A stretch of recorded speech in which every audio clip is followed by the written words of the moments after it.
Magandang oras mga katiyats, mga kababayan. Well, good news ito. Bago magtapos ang taong 2024 ay nabayaran na pala ni PBBM ang ating utang.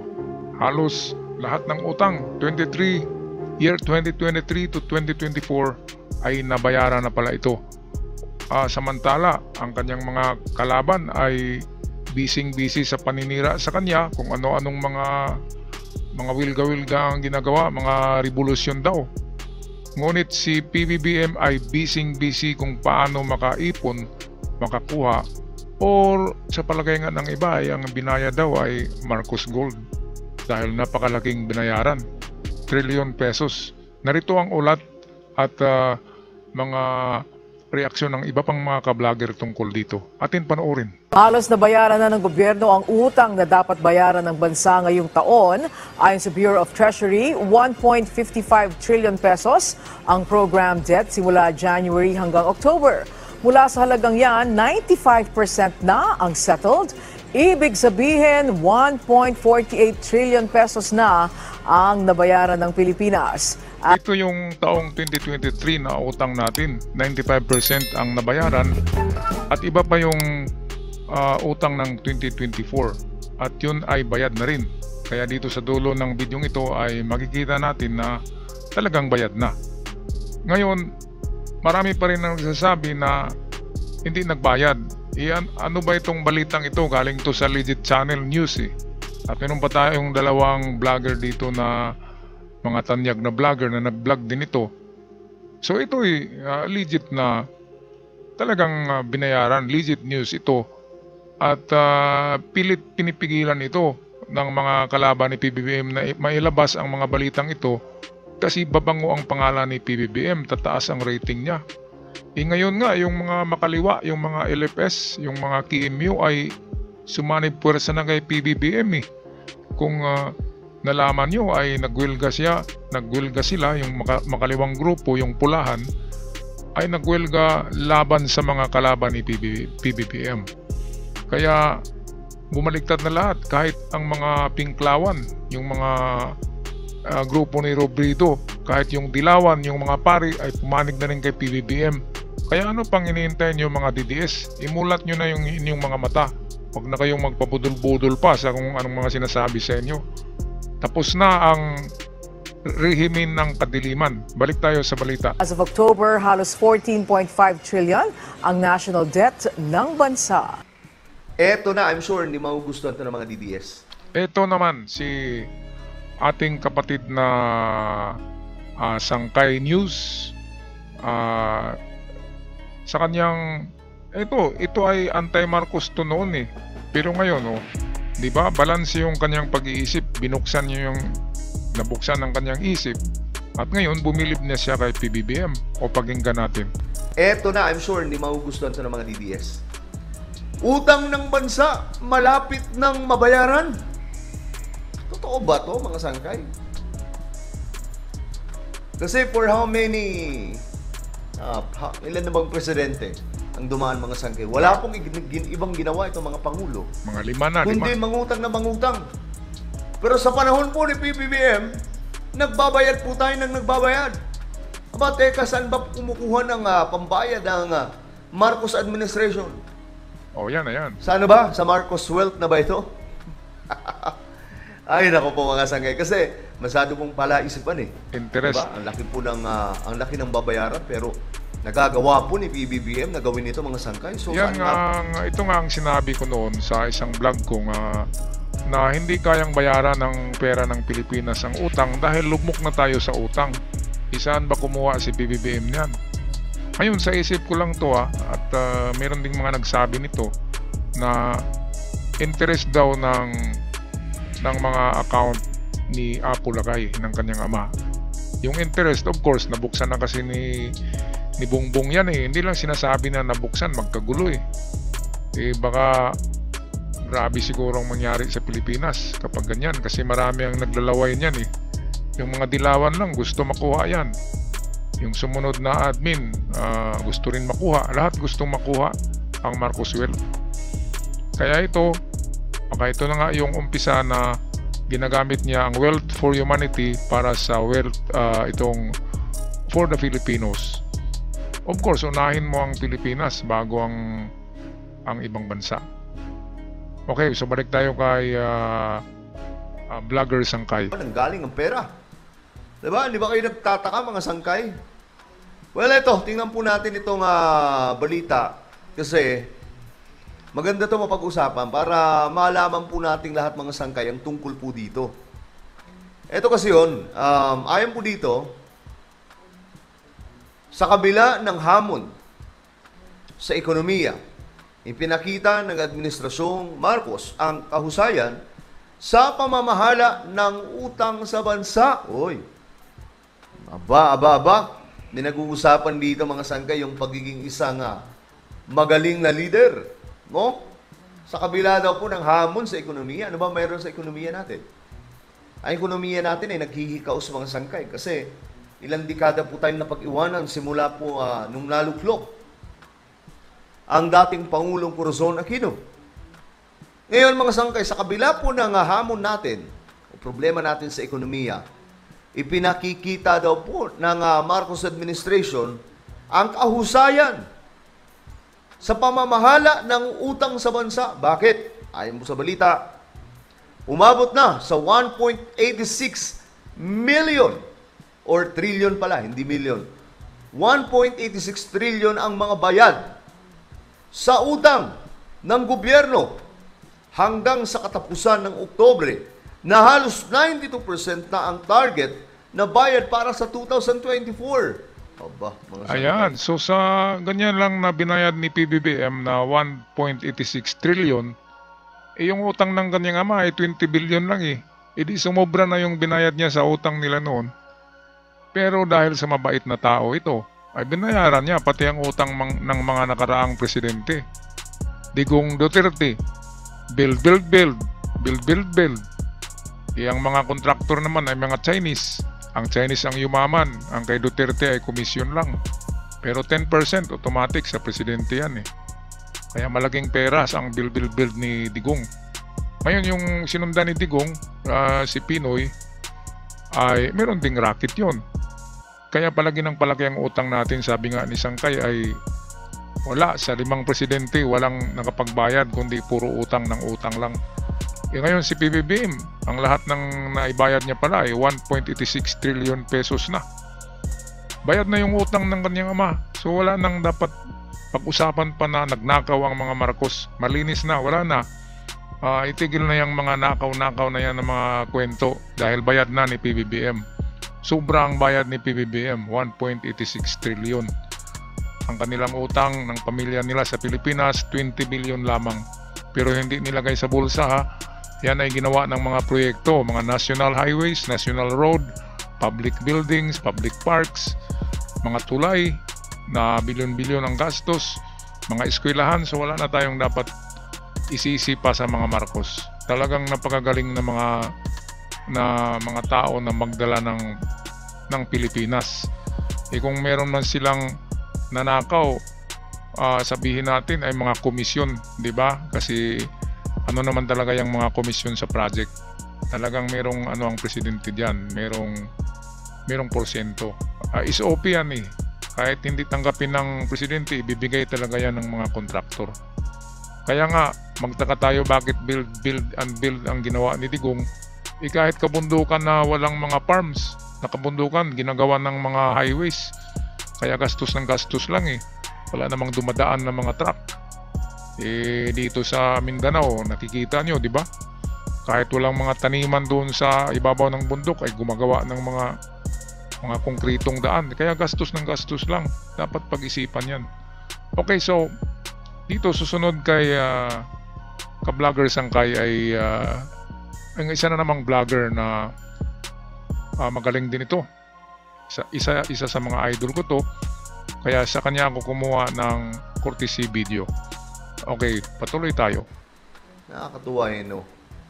Halos nabayaran na ng gobyerno ang utang na dapat bayaran ng bansa ngayong taon ayon sa Bureau of Treasury. For the first time in the history of the Philippines, we now have a sovereign wealth fund designed to drive economic development. ito yung narinig niyo yun, Sovereign Wealth Fund. Di ba? Parang katulad din ng Sovereign Wealth ng Marcos. Ang Sovereign Wealth ng Marcos ay sabi ni FM ni Apolacay na para sa Pilipino.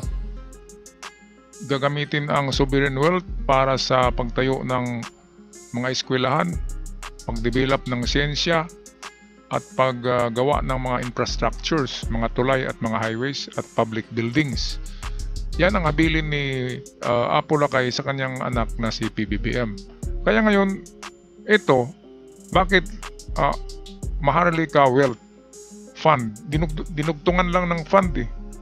Pero parang Maharlika Wealth lang ang ano niyan eh, ang source, di ba? Sabi ni PBBM, dito kukuha ng pambayad sa mga proyekto. At hindi na tayo mangungutang in the next few years. Kapag nabayad na yung utang na yan, ay ang Sovereign Wealth Fund na ang gagastos ng lahat. Diyan kukuha. Ngayon, magtaka tayo, bakit Maharlika Sovereign Wealth Fund ang pangalan? Kasi si Marcos, yung kanyang ama, ay meron ding Maharlika Wealth, which is, yun nga ay budget para sa pagpaganda ng Pilipinas. Kaya dito malalaman natin na pinapattern lang ni PBBM ang kanyang mga plano sa plano ng kanyang ama. Sinunod niya yung plano ng kanyang ama. Kaya walang patutunguhan ng Pilipinas, kundi magiging next Singapore na tayo.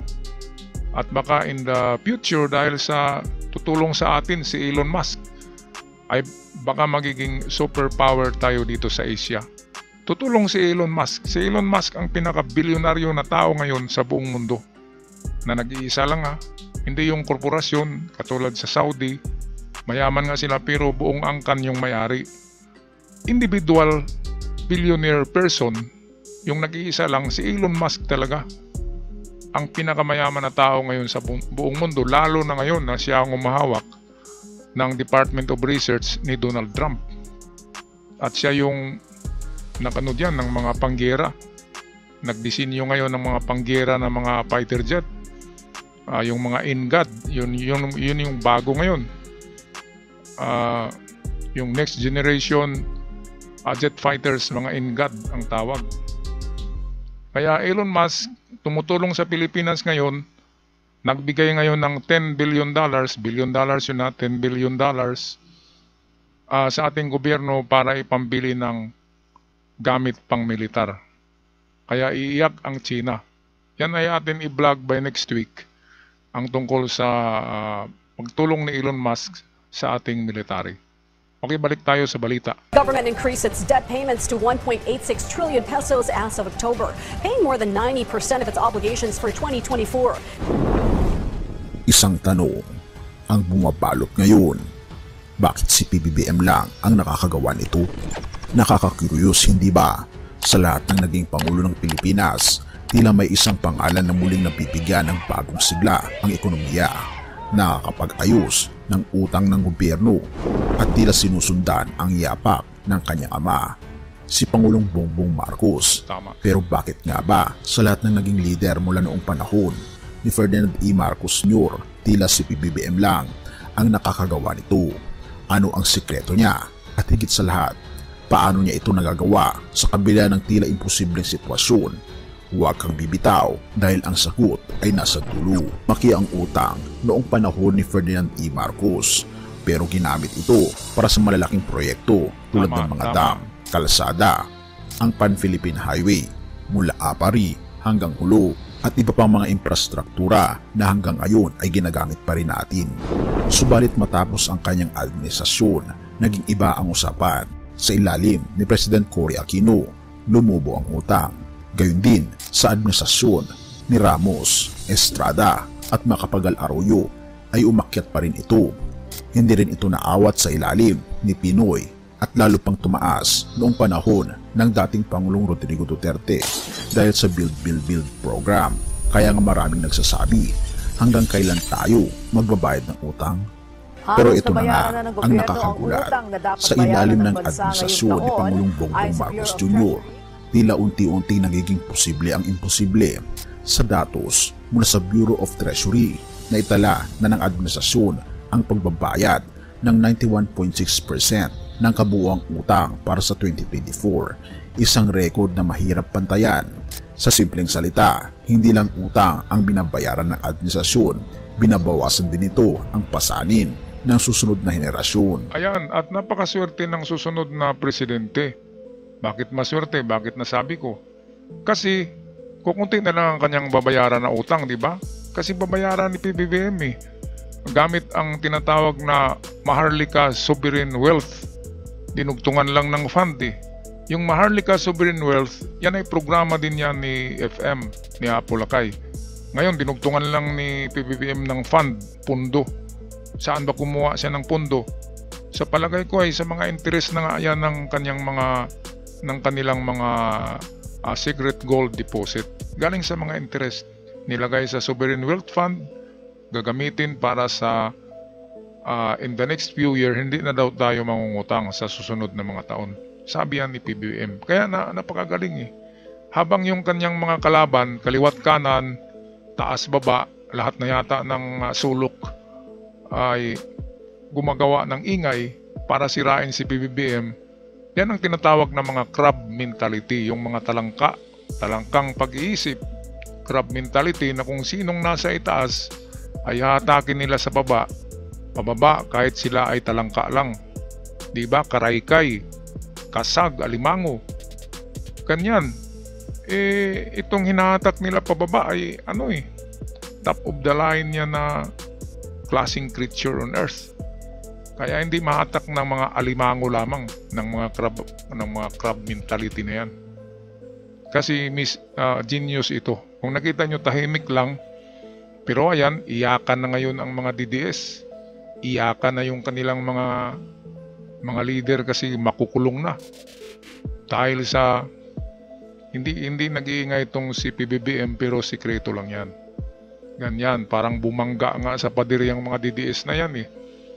Kung ako kay Digong ay makipag-ayos na ako habang maaga pa kay PBBM.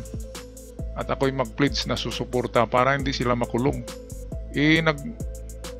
Patigasan eh. Hindi makaya ng patigasan yan kasi presidente ang binangga nyo. Dapat marunong kayong mag-isama. Huwag nyong banggain yan. Kung ako, ayaw kong makipag-away dyan. Mauubos ang pira nyo dyan. Makulong pa kayo.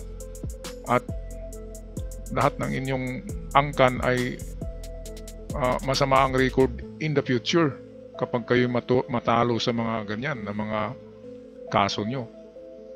Kaya sa mga DDS, buksan nyo ang isipan nyo, suportahan nyo kung sino ang talagang matalinong presidente. Hindi ako nagsabi na si PBBM, basta't matalino lang, makadiyos. Hindi yung mga killer, di ba? Iyanin nyo kung patay na yung mga anak nyo, mga apo nyo, dahil na baril, natukhang, di ba? Ibalik nyo ba yun, yung madilim na nakaraan? Ako wala akong natukhang na mga kaibigan pero naawa ko doon sa mga inosente. Kaya nagkambyo ako eh. Ako'y Duterte noon eh. Bump fist nga. Bawat makasalubong kasi Duterte eh. Grabe nang malaman natin ng mga ginagawa niyan. Okay, so eto, klarong-klaro na talaga na binayaran na nga. Kaya wag na tayong magikinig kung ano pang paninira diyan. Ang iba nagpublish pa na gawa-gawa lang daw ito. Kasi ayaw nilang bumango ang pangalan ni PBBM. Okay, so ako'y magpasalamat sa lahat. Merry Christmas sa lahat ng ating mga ka-good news at mga katiyats, mga kababayan, mga ka-art lover. At huwag kalimutan sa mga bago lang na mag-subscribe sa channel. At patuloy ang pagsuporta para sa totohanang reaksyon ng ating mga videos. Maligayang bagong taon sa lahat. Paalam at ingat kayong lahat.